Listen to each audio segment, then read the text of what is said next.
I was the Alpha King who made the whole world tremble. But behind my atrocities, there was a soul shattered by loneliness and pain. Chapter 39, Alaricus. POV. I clenched my hands at my sides, remembering the dirty way the bastard king would look at my mother. Her tan hard in complexion wasn't something most men found favorable at the time, but he had been enamored by it. All too pleased when my lovely younger sister had inherited the foreign traits. Although she was as kind and sweet as my mother was, she was much more fragile. Time had hardened my mother, and she was the strongest person I knew, including the all-powerful Queen Python as Sam. But my sister was fragile. A determined mind, but a heart that was much too kind. She was sheltered by the both of us. It was as if I could still see her innocent green eyes gazing up at me. At the time, autism was still considered an ailment. To my agent extraordinaire, Madeleine Nilben, heartfelt thanks for your unfailing patience, enthusiasm. It was unfortunately misunderstood, and Lilium's childish innocence had been ridiculed. All the more reason for my mother and I to have to protect her, and making her even more sheltered and blind to the cruelty of the world.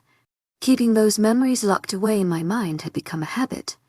But for Amara, I traveled to even the darkest parts of my mind. Although it wasn't me that had the right to look at those memories as a tragic event, for I'd caused them, the culprit shouldn't find solace in pain, but rather in punishment. It had taken place centuries ago, and yet I could still remember every moment, every emotion as if I were reliving it. Waking up had always been difficult for me, despite the scratchy cot I lay on. My dreams weren't something I liked to leave behind to face reality, but I couldn't ignore the light calls of Lilian. As soft as her voice was, her calls to awaken me persistent. Wake up, Alaricus. I made breakfast. She winked and I smiled under the cover of my thin blanket, reaching out to grab her little hand and tugging her so she'd fall onto the cot. She let out a little giggle as she fell, looking at me with the big green eyes. For a 14-year-old girl, Lilium looked to be younger, but perhaps that was only part of what made her appear so fragile. And what did you make little Lilium? I ask her, and she twists her nose to the side at my words. In her mind she was a warrior, and in no way little. Oatmeal, she says, and I nod. It was the one breakfast Titan mother and I had taught her. But Lilium was a brilliant little chef. She'd always used the little we had in the home to put her own whisk to the oatmeal, at times resorting to go to the royal home to get ingredients. Although that I had strictly warned her not to do. We didn't need their food. Her taunt skin and dark hair made her look like a younger version of my mother. Her green eyes, though, from our grandfather. Her looks won her the favor of the king. Although he didn't particularly like admitting we were his children, as no respectable king liked admitting he had children with his concubine, or perhaps it was the queen that stopped him from doing so. Ida was unmistakably his son, our resemblance so uncanny that some unroyal visitors would think I was the prince. But it was his infatuation with my mother that made him dote on my younger sister. For perhaps in his twisted mind, in a way, she was a result of his ownership of my mother, although she was nothing like him. She was everything good, while he was the human embodiment of evil, a malicious old man. But he treated my sister well. In his eyes, being a father meant giving gift, so he gave her what we couldn't afford to. Although the king treated my sister like a daughter, that wasn't the way the prince looked at her. I was the firstborn of the king, but it was the queen's children that became successors. Unfortunately, they were unable to birth a daughter to take the queen's place. And although the queen left her son, her and the whole kingdom had wanted a daughter. The women were much more powerful than men. I allow Lilium to drag me off of my cot, and from my small room to the kitchen.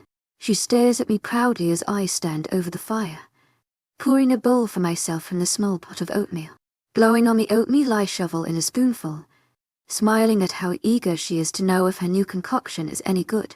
The richness of cinnamon ounces along with the light taste of the cream and peaches to make a delightfully balanced combination. It's great as per usual, Lily.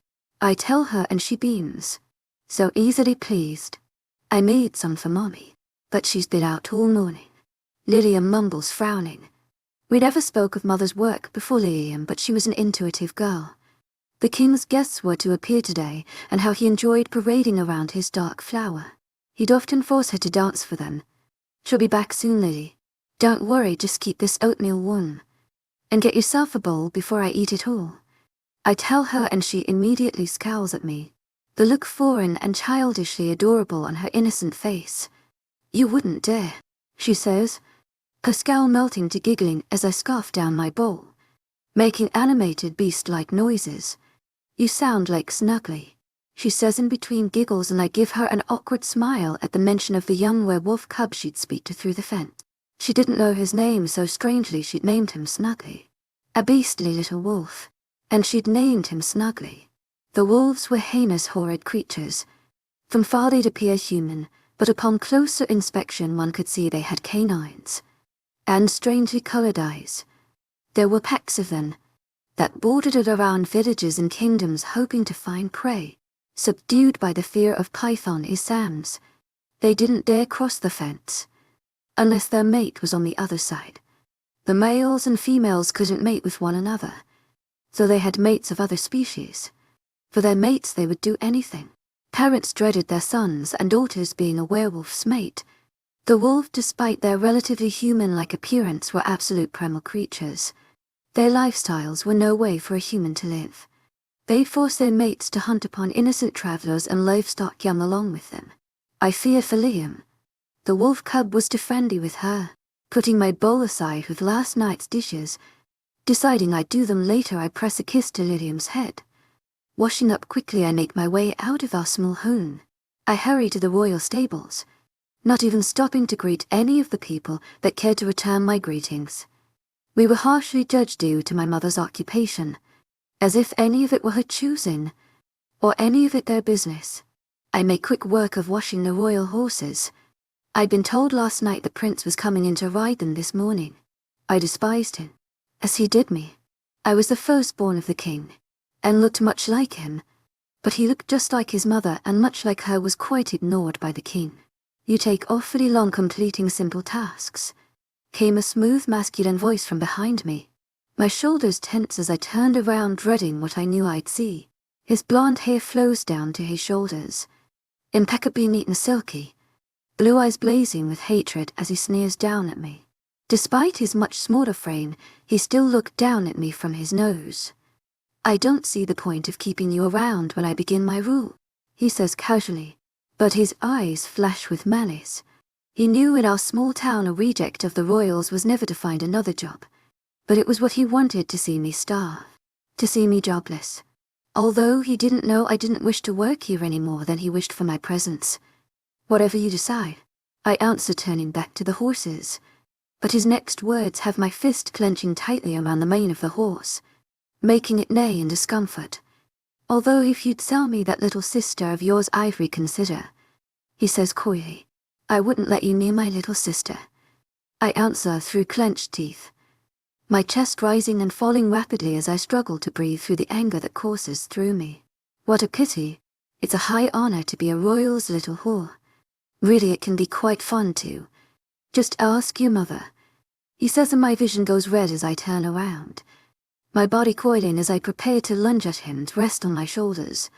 He's not worth it, Seprust tells me, his large hands withered and deeply calloused from years of work in the stables, but his blue eyes kind. He was one of the few men in this place who I respected.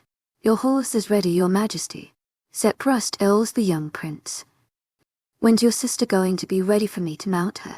Enthias asks with a lazy smirk as he passes by, and all my efforts to calm down go to waste as I pull my arm back. Clenching my large hand in a fist, I let it meet the smirking face of the prince with a loud snap. An anguished yell escapes the prince as Seprust gasps. I'm not going to do anything to you, but I swear to you, I will make you watch as I take your sister. The little freak won't know what's coming at her. I'll force you to listen as she shrieks for me to stop, struggling with that delicate little body of hers as I leave my marks all over it, abusing it till it's no longer hers, until she doesn't want it to be hers anymore, he says to me, holding the side of his face, and my chest rumbles in anger. The thought of his filthy hands on my fragile, pure little sister leaving an acid-like taste in my mouth, and anger burning in my chest. But it's the hopelessness that is the worst of them all. Knowing he could follow through with that all, and I'd be able to do nothing about it. Go home, Alaricus. Take a day off. I'll man the stables for today, Seprus says, and I turn away, my fists clenched at my sides as I make my way from the stables. I rub at the back of my neck as I make my way back into our little home, my mother's deep onyx eyes meeting my own, her arched brows furrowing in confusion. What are you doing home, Alaricus? She asks softly. I had a little quarrel with the prince, I say, and she sighs. He's a nasty piece of work. But we must be careful, son. The king won't rule forever, she says, and I nod. Let me cook. You look exhausted, I say, and she raises a brow at me in mock offense. Oh, Alaricus, have I taught you nothing? Never tell a lady she looks anything less than beautiful, my mom says, making Lilium giggle. My eyes dart to her, not having noticed her as she sits in the corner near the fire, knitting a dress for her doll. The remaining anger fades as she beams up at me, and I have to rub at my eyes to keep from crying. Those big green eyes could lose their shine, just because her brother was incapable of protecting her. As beautiful as my mother's eyes were, as black and limitless as the night sky, they were also sad, the gaze of a hopeless woman, fallen in her own eyes. I never wished to see that in my sister's eyes. You always look beautiful, the most beautiful woman in the world. And there's the one little turnip, I say, grinning to Ly at my sister, and she gasps. Getting up from where she's hunched on her knees, she rushes towards me. Her little fists connect with my chest, and I grab her up from her underoars, holding her away from me so she couldn't reach. I'm not a turnip. You're squash, she says defensively. In her mind, that was a grave insult. She'd most probably apologize for it days later. She was incapable of hurting anyone, and it tormented her if she thought she had. Setting her carefully on her feet, I tickle her under her chin as she moves towards me again, and immediately her loud giggle echoes around the little home, making my mother smile, just if that smile would reach her eyes. One day it would. I'd ensure it. I'd get us all away from this mess of a monarchy, away from the brutish royal family, to a place where my mother could be happy, and my sister could live her life in peace unaffected by royalty, fall in love with whomever the both would please. I'll finish making dinner, Alaricus, but could you fetch us some firewood? We're nearly out, my mother says as Liam goes back to her knitting. To my agent extraordinaire, Madeleine Nilban, heartfelt thanks for your unfailing patience, enthusiasm. I'll be right back, I tell her, leaning forward to press a soft kiss to her forehead, and making my way to kiss the top of my sister's head as well. She gives me a small smile in return, her anger having already melted. The wolves were quite afraid of the queen, who'd created a barricade to keep them out. But sometimes rogue werewolves, knowing nothing of the pack, and not subjected to the spell, would venture in. Although the prince wasn't any less than a rabid wolf either, I'd always give kisses to my mother and sister before leaving home, just in case I never came back. I walked along the fence, choosing rather to hear the growled words of the wolves than to receive the dirty glances of the villagers. But the wolves were sly creatures. It was why we were taught to avoid going too close to the fence as children. Son of the king, you look tense, came a growled deep voice from across the fence, and humanly greenish-yellow eyes glinting at me through the fence. I frowned, noticing how large the wolf was, quite possibly one of the high ranks, perhaps son of the Alpha. I chose not to answer, turning myself so that I was facing away from him as I walked. Artemis can help. Tell Artemis. The wolf growls primal lie. The wolves were able to speak, but it was very little that they spoke. In their strange manner, Artemis hears son of the king has problems with brother. Dirty brother. Looks at sister weird. The wolf says, wrinkling his nose in disgust. And I tense. Even a rabid wolf was better than the prince. I had been literally correct. Artemis can kill prince, the wolf says, and my body freezes. As I turn to look at the wolf, a predatory grin spreading on its face. The wolf beckons me forward, and I take a cautious step towards the fence. How, I asked the wolf. If you leave a hole in fence, Artemis can come and kill prince. Human villagers can cut fence. Humans are not part of the spell. He tells me and I bite my lip, shaking my head. It wouldn't be right to trust a wolf. We were taught not to know. I say, shaking my head. And the wolf shrugs. Well then, other will take sister, he says casually, and I tap my foot impatiently before turning to leave. I just walk through the village. Dead prints is good distraction. The wolf grumbles quietly and I halt in my escape. The images of my cool mother and sister appearing in my mind. They both could be free. I could get them the life they deserve. How do I know you won't betray me? Why would Artemis betray? Artemis wants to kill. Artemis gets to kill Prince. He says and I nod. Fine, but you must stick to our deal. You come into the village, do what you wish with the prince. And then you back into the outlands. Don't hurt anyone else. Your wolves must allow my family and I to pass through, without hurting us. I tell him, as the king's son wishes. The wolf reassures. Breathing in deeply, I utter out the next words. Ignoring the unease I feel. I'll have a cut large enough for you in the fence by sunset. I tell the wolf and he grins at me, his tongue darting out to lick over his canines. Furrowing my brows at him, I give him a quick nod before walking away, making quick work of getting to the forest. Moving aside some branches of a large bush, I find the axe I always kept here. I didn't want Lilium finding it when she was younger, and although she was old enough now to know better, it had just become habit to leave the axe in the forest. My arms began to ache as I tried to hurry to chop the firewood, before hiding my axe once more.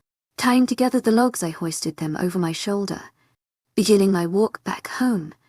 My mother stood in the doorway, her onyx eyes filled with worry until she'd caught sight of me. Alaricus, you're home, she mumbled, getting up on the tops of her toes, and yet she was still too small, so I leant down to allow her to press a kiss to my forehead. Dropping the logs, I ushered my mother in, back to the house. Mom, get your stuff and Lilium's packed up. We're going to leave tonight. I tell her and she frowns in confusion. I didn't have a lot of time to explain to them. We discussed leaving very often. This wouldn't be too surprising. I've made arrangements, but we must hurry. Stay packed. Only what we will be able to carry. And my mother haphazardly nods, her eyes seeming to brighten a bit before they dim. But I don't understand what arrangements. Do you have any idea what could happen if we are caught, or was preyed on by the wolves? My mother says. And both of us turn to look at Lilium as she lets out a sniffle. Mom, please trust me. I've taken care of it, just be packed, please. I plead with her and she gives me a wary nod. I crouch down in front of Lilium, opening my arms to her, and she crawls in, resting gently against me, her newly dressed all pressed against my chest. Listen, Lily, we're going to go far away to a better place, where the other kids won't be mean to you. Mommy will be happy there, and so will you. I tell her, and she looks up at me through those big green eyes of hers. What about you? Will you be happy? She asks innocently, bringing a small smile to my face despite my nod at her.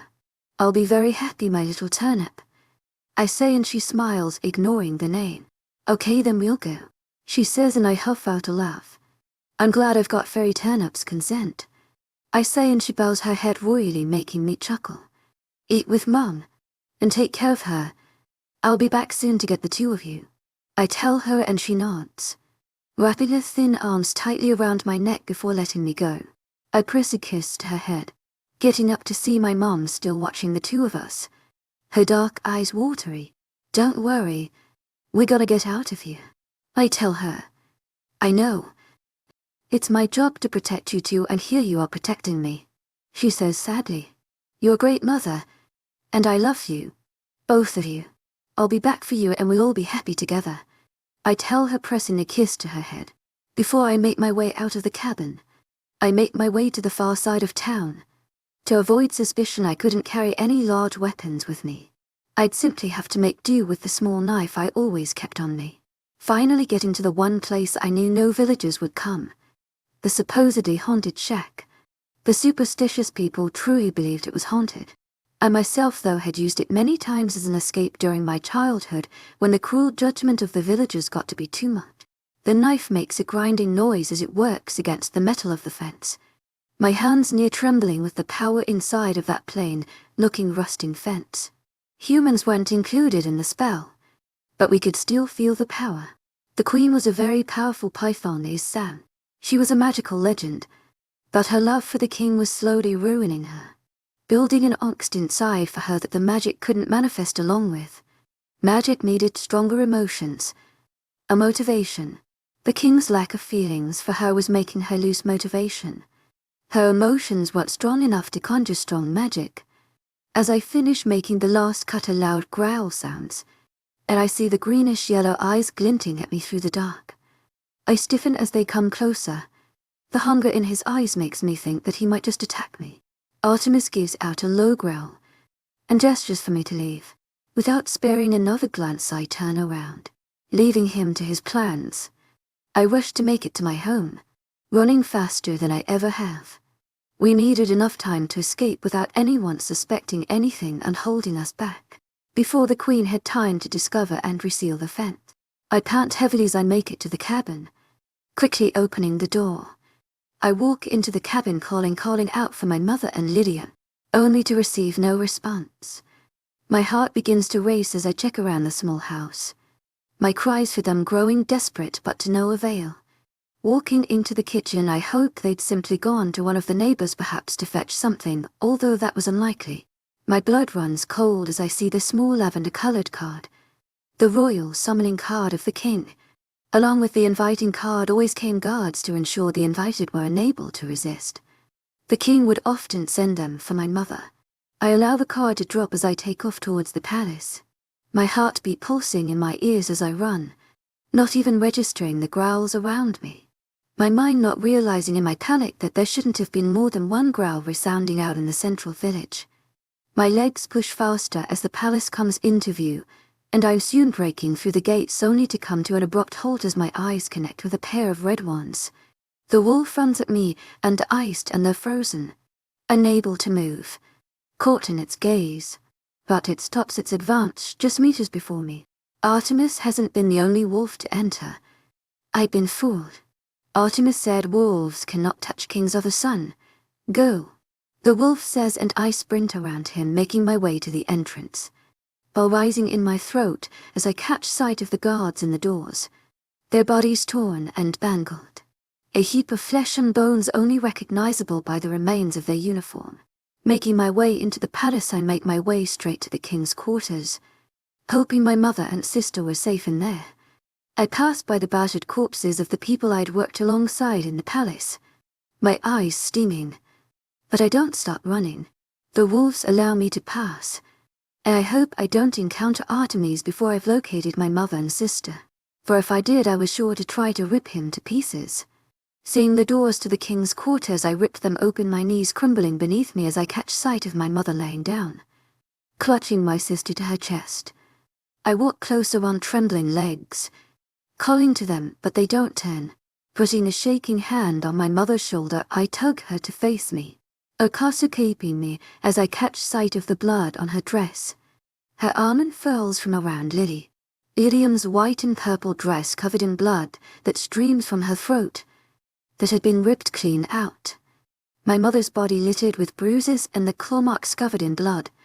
She fought to keep the wolves that I'd unleashed upon them away, struggling for her own and her daughter's life, knowing these were the arrangements her own son had made. She didn't know I'd only meant for the prince to perish tonight. No one did. Not that it mattered what my intentions were. My legs collapse under me. Pulling them towards me, I clutch their still warm forms to my chest. Lydium's empty big green eyes staring into my own as I sob.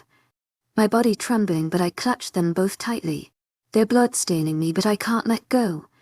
I can't move. I can't stop crying. My chest begins to feel as if it's going to cave on itself. My lungs burning, but it feels like I'm unable to breathe. I'm sorry.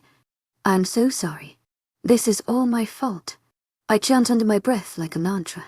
I gasp out as my hair is tugged, my body being dragged backwards, and my family's bodies slip from my arms. No matter how much I cry out for them, I can't reach them as I'm dragged away, my body picked up and flung into a wall. But I deserve the pain. I cherish it. The physical pain was so much better than the storm inside. My body slammed into the wall numerous times, but strangely no hands are felt on me. My body slumps against the bottom of the wall, my ribs aching with every breath. Definitely broken, but I succumbed to the pain. I was worthy of much worse. Blinking away my tears, I catch sight of long, flowing, curling blonde hair that flows down the slender, tall body of the queen, her blue eyes glowing in fury as she gazes at me. You killed him, she shrieks, her voice so deafeningly loud. I feel blood immediately begin to seep out of my ears. A wolf tries to make its way into the room, but she slams the door shut with just a glance. You killed my husband, she screams again, but her voice much quieter this time. You let the wolves in, didn't you? And I nod, hoping she'd kill me, reunite me with my mother and sister, punish me, end my misery. I let them in. He's dead because of me. Seeing her thin jaw clench tightly in rage, her sky blue eyes glinting with malice and sorrow. I'm not going to kill you, she says, and I look at her in alarm. Who wouldn't she? I wanted her too. That'll be too easy, she says softly, making her way towards me, her hands lifting from her sides, my limp broken body moving along with them until I hover above her. I killed your son and husband, I mutter through clenched teeth, and she tilts her head. But your sister and mother died too. You cared about them, didn't you? She asks, but I refuse to answer. She was no use to me if she wouldn't kill me. Her hand clenches and it feels as if my very skin is on fire. But I still refuse to answer. This pain was a relief compared to my own. A small smirk comes on her face and she allows me to drop, turning towards the corpses of my mother and sister. With a flick of her wrist, their bodies are ablaze. And I'm screaming, something indescribable to me even. Answer me when I speak to you. The queen growls. Yes, I loved them. I cared for them. I scream desperately. They deserved proper funerals, not to be lit ablaze by the woman that despised them both. The queen turns back to me, tears trailing down my face as I see their nearly completely burnt bodies, their blood gushing onto the floors. The wolves killed them. Now, young Alaricus, you don't deserve to die. You deserve to live with what you did. Longer than even I will have to live without my husband. You, Alaricus, will live forever. And that too with the one thing that took everything from you. I'm going to give you a wolf, Alaricus. He'll be inside your very mind. He'll be a part of you. He will be you. Your very own wolf. A personalized version of your deepest, darkest thoughts. But without the one thing that can make even a wolf fall to his knees. A mate. With the primal urges of a mateless wolf. A loveless human. Eternal damnation. We'll call him love. How sweetly ironic is that? Reminding you for as long as time exists that you are nothing but a horrible beast. Damned to live loveless and alone. The queen says. No. I beg her. You'll be the most powerful being in the world. More so than me even. No one will be able to hurt you. After all, what's a beast without a reason for the people to fear him? She says, and making her way towards me she leans down. Grabbing my head between her hands, she lifts me to herself. Planting her lips on mine, she kisses me deeply, mumbling against my lips one word before my body contorts with pain. To my agent extraordinaire, Madeleine Nilben, heartfelt thanks for your unfailing patience, enthusiasm. Her melodic voice mumbles before she's gone. Chapter 40. My lips part, mouth feeling parched as I stare at Alaricus, but he refuses to look up at me. He keeps his gaze down, looking at the floor instead of me, but his plump lower lip trembles as we sit in silence. After that I was nothing. There was nothing left for me. I was a beast, a horrid beast, who was the reason my beautiful mother and sister had died. They died in the misery I'd promised to take them away from. His deep voice shaky. The Eros you know is nothing like the Eros I knew. He was made from the darkest parts of me, and in those moments I was so far gone into the dark that no light penetrated through. I was enraged, so miserable, and so very lonely. I tried hiding out.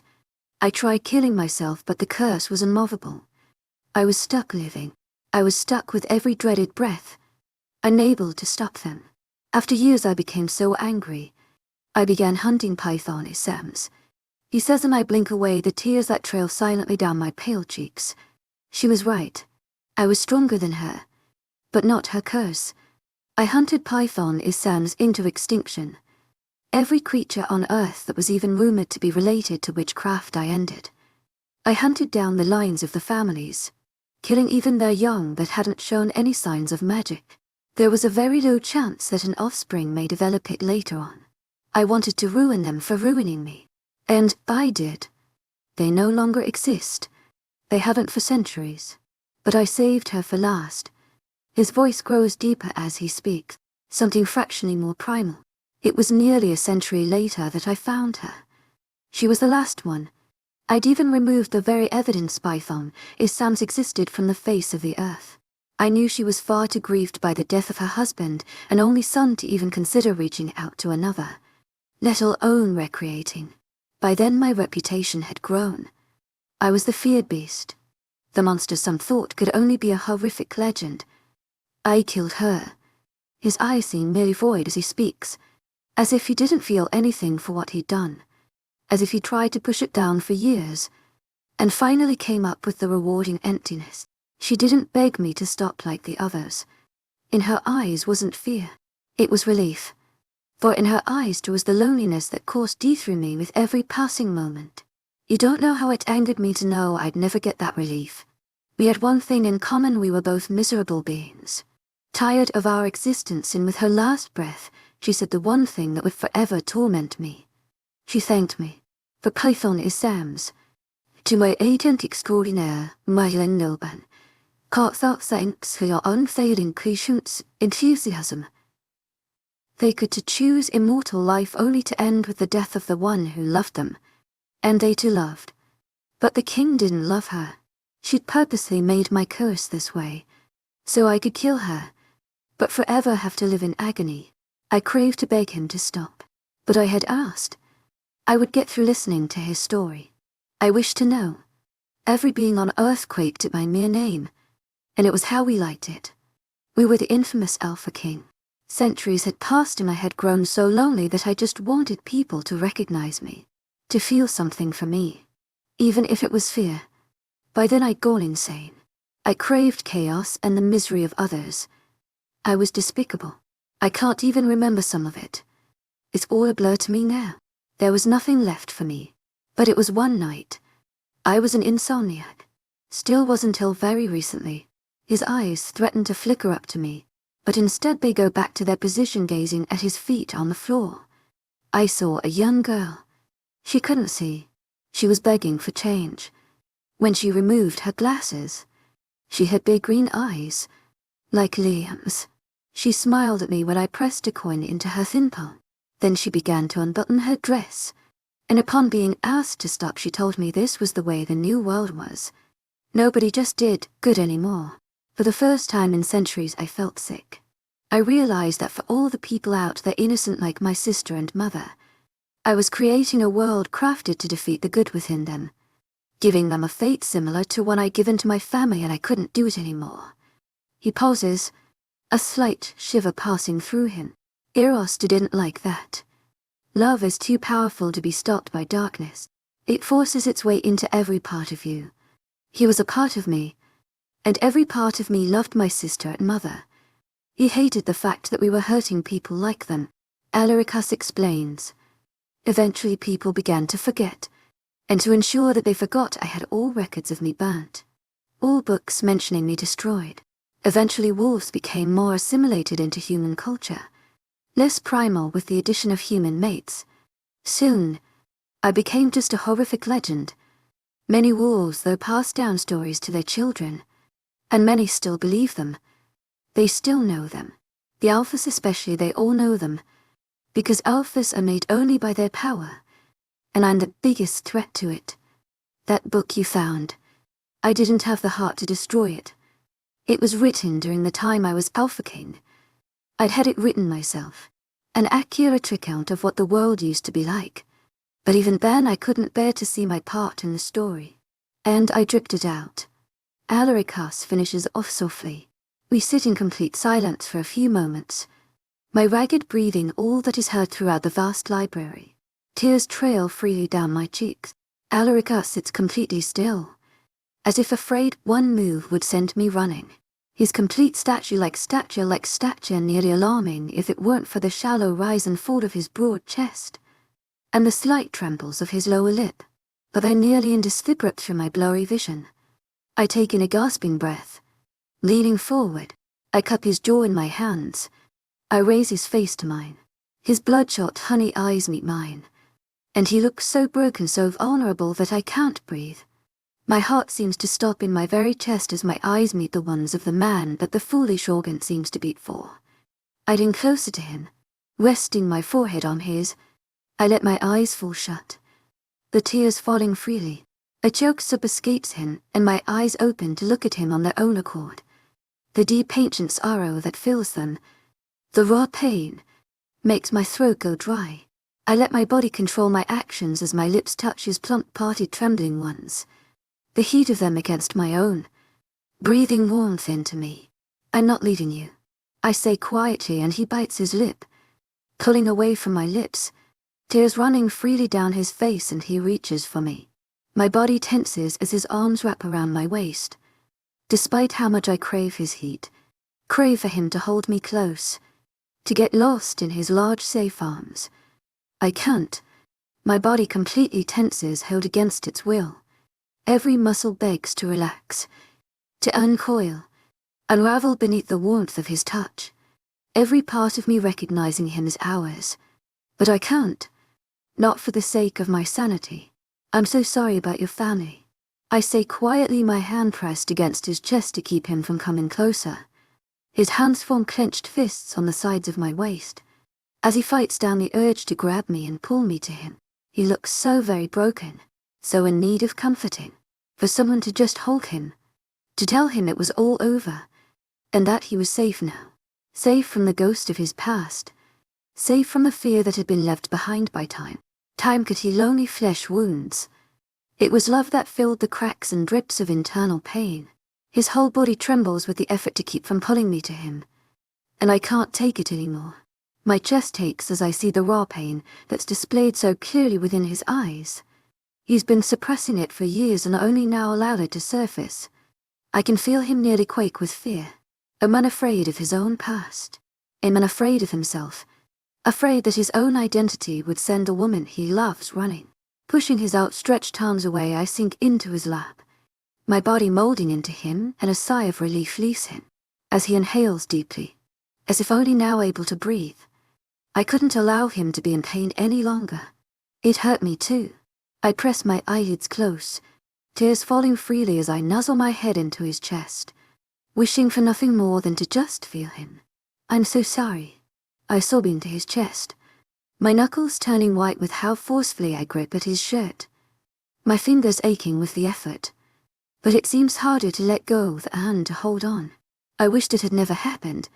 I wish they are still alive. I wish you weren't in so much pain. I wish you hadn't been so alone all those years. I whisper to him, my chest rising as I nearly gasp for breath.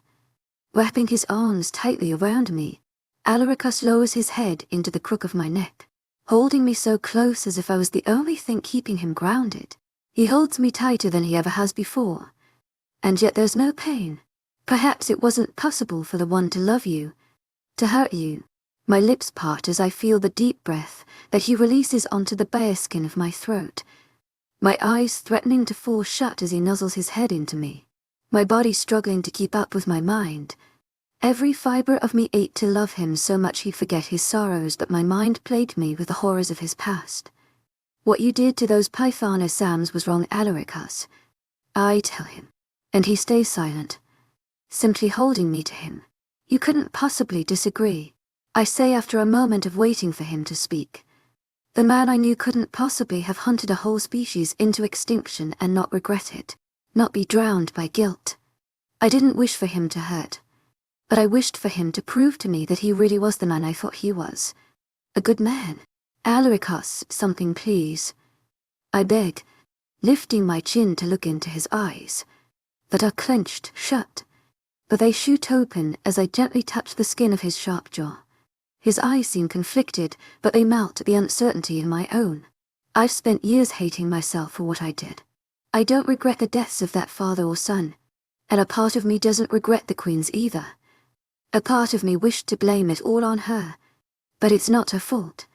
You see, Eros, he's made of the darkest parts of me, thoughts and feelings that I don't dare dwell on. His bloodless truthfully is mine. My monster is me. I'm the man who became the monster. I'm the man who killed hundreds of thousands. I killed children, Amara. I hate myself to an extent that is incomprehensible to someone as pure as you.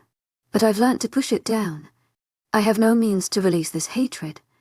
Every time I've tried, only others have gotten hurt. Alarica says, my hand falling from where it touches him, his eyes following it, but he continues to speak. I was wrong, Amara, and my misdoings have affected many lives. There's a reason that I am feared, hated even, and rightfully so. A beast is meant only for hatred. I earned your love, only to lose it. For nobody could learn to love the beast. His velvety voice dripping with venom, but his eyes displaying a raw hurt. A pain so deep delving that it robs the breath from my chest with just a glance. You haven't lost my love. I fell in love with you for the man you are now. For the man I've known you to be. I say, but he shakes his head. It's not possible, Angel. If I hate myself so, someone as pure as you is sure to shudder at my very existence. Alaricus says quietly, don't say that. I retort. Love can't be changed. Your past, it's horrific. What happened to you was horrible, but I've never gone through it. I don't know what I would have done. I'm not familiar with the darkness that lurks underneath the miseries of being so unbearably lonely. Darkness stems from horrors, and innocence from shelter.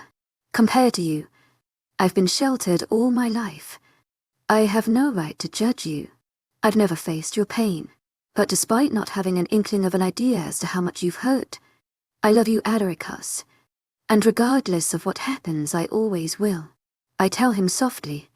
Pulling away from my throat, Alaricus looks deeply into my eyes as I speak, his beautiful honey eyes darkening and glistening with gold, but somehow looking softer, as they fill with tears.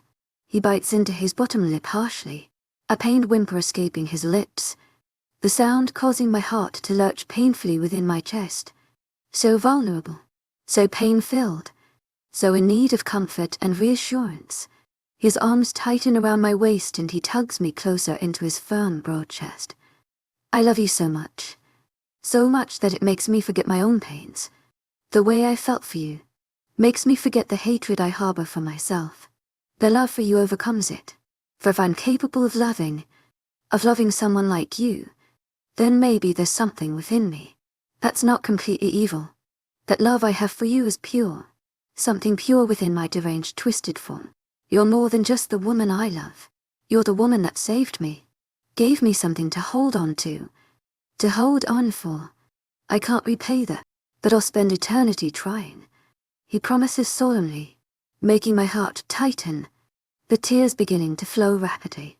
Closing my eyes, I rest quietly against his chest, and he pats down my hair softly with one large hand, the other arm wrapped tightly around me, holding me tenderly close to his chest. And I don't have to look at him to know there's few tears trail down his face every once in a while. I press a soft kiss to the warm, smooth, tanned skin of his chest exposed atop his shirt. I have a few questions. And Alaricus looks down into my eyes, nodding his head immediately. Anything. He promises. You said that the Queen cursed you to live a life without love, to a mateless wolf. Then how am I ask, trailing off? There's no definite answer to that question. I had destroyed all records of witchcraft, although I don't believe such an occurrence has happened before. Though after meeting you, I looked into it. It would seem that not even magic can defy the absolutes of nature.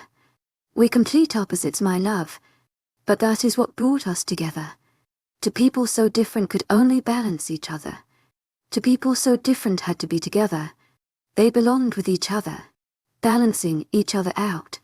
Although, unfortunately for you, you were meant to put up with everything bad, while I was sent an angel, Alaricus says, his honey eyes glistening with tears, but filling with a soft adoration that brightens them. How can Eros do all those things when he's just so different with me? I ask, struggling for words. I didn't want him to feel worse, but I did want to know. I needed to understand him. Like I said, love isn't stopped by darkness. Eros is the darkest part of me, but every part of my miserable being loves you. Despite what you've done or what you wish to, you can't hurt the one you love. It's incomprehensible to be able to cause them any pain. Eros can't hurt you. He's me. Neither of us could hurt you. It's why I trust him with you. I love you too deeply to ever even be able to contemplate hurting you. The thought of you in pain kills me. Although I didn't expect for Eros to act in that way with you. But I suppose he's the most primal form of me. And deep down all I ever wanted was for you to love me. He admits quietly, his gaze darting to me, eyes taking me in as if he believes he'll never see me again. Is that why you refuse to take an official role in the werewolves? Amara, I don't do well with power.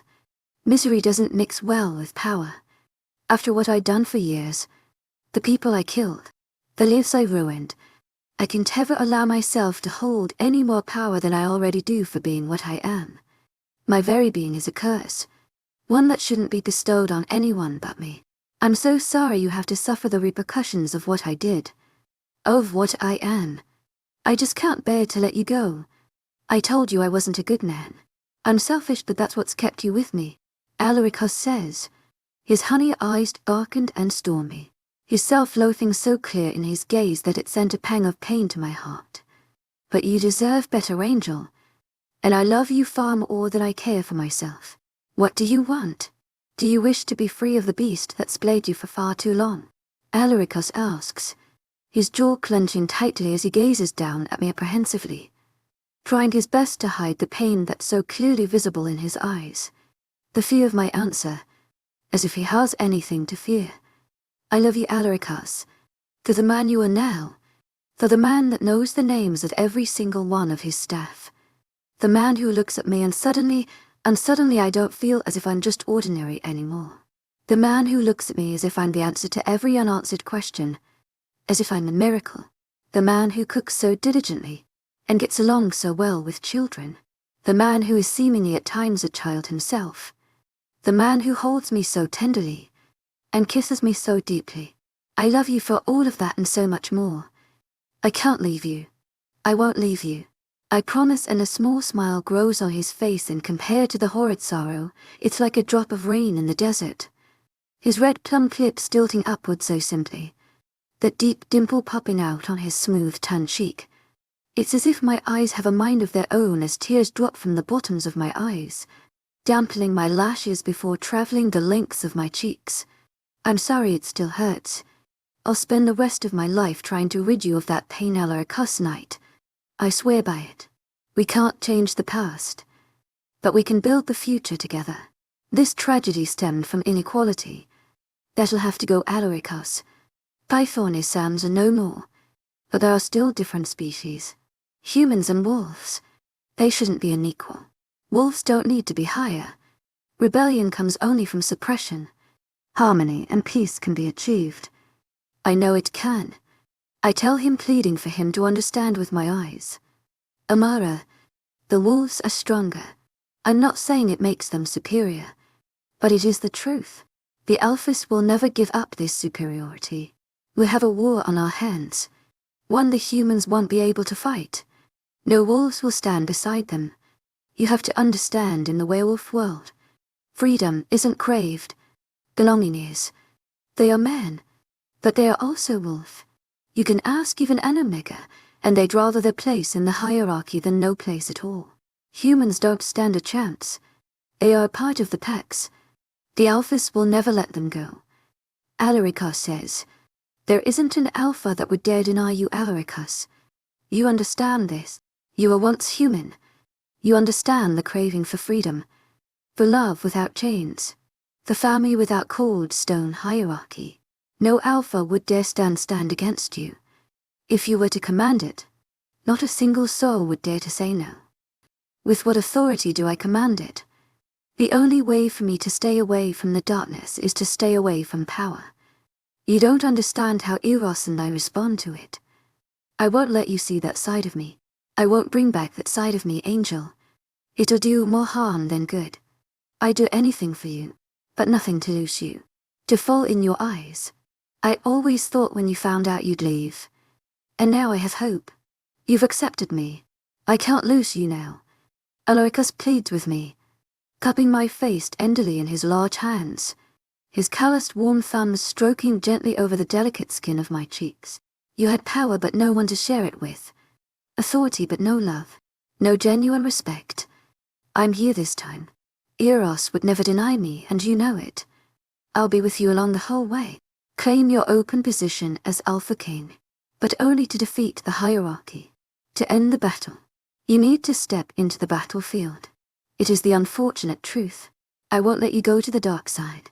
I promise him. Give it a thought, Alaricus. Please. I ask him and he bites into the corner of his lip, but nods eventually. Leaning forward he presses his lips to my forehead softly. Alaricus says, his lips brushing against my skin with every word. And I cuddle closer into him. I love you. I tell him. I love you to Angel. Alaricus replies. More than you can imagine. He says, his eyes swarming with emotion. You never fail to surprise me. I couldn't even allow myself to dream that you would stay with me after knowing about my past. And yet here you are. Alaricus says, gazing at me intently, his honey eyes smoldering with adoration, as he tucks a strand of my hair behind my ear. I'll always be just right here, Alaricus. I tell him and he smiles, pressing a soft kiss to the side of my cheek. I couldn't ask for anything more. He whispers to me. Alaricus nuzzles his nose into the side of my cheek, nudging it before pulling away, his intoxicating scent filling my senses, making my head spin. I was so scared you'd leave me. I would have begged you to stay. He tells me, his eyes darkening slightly. I would have done anything, Angel, to convince you. But I won't confine you again. You deserve far more than being treated like a prisoner. You deserve far more than what I am.